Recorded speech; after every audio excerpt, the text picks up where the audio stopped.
طوبى للباب هو حق الرقيا تبني صرحا.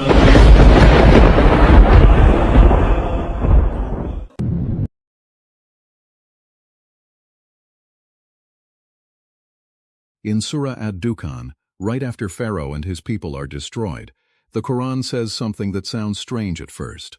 Neither the heaven nor the earth wept over them. Why mention weeping at all? Because in the ancient world, the highest honor you could give a dead ruler was to say the world itself mourned him. The sky weeps for you. The earth trembles for you.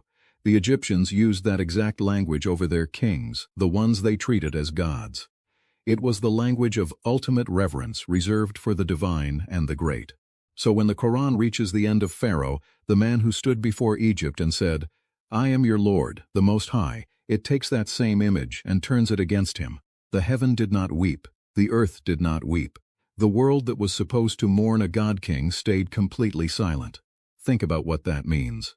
Pharaoh spent his entire life demanding to be raised above everything, and in his final moment, everything he claimed to own refused him a single tear. The very honor the Egyptians gave their rulers is the honor the Quran denies him. His death was not a tragedy the world stopped for. It was a man sinking beneath the water, unmourned by the sky he thought belonged to him. Read the story of Joseph in the Quran, then read the story of Moses, and pay attention to one word. When the Quran tells the story of Joseph, it never once calls the ruler of Egypt Pharaoh.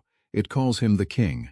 But when it tells the story of Moses centuries later, it calls the ruler Pharaoh over and over. The Bible does not make this distinction. In Genesis, the ruler in Joseph's time is called Pharaoh.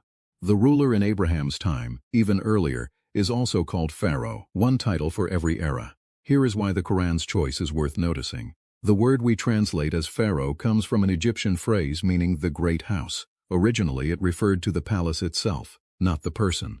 For most of Egyptian history, it named the royal household, not the man on the throne. Only later, in the New Kingdom, around the era connected to Moses, did the Egyptians begin using it as a title for the king himself. Which means, in Joseph's time, calling the ruler Pharaoh would be out of place. Calling him king would be correct, and that is exactly the line the Quran draws. King in the time of Joseph, Pharaoh in the time of Moses. The Quran holds a distinction that history confirms, and that the older scripture flattened into a single word.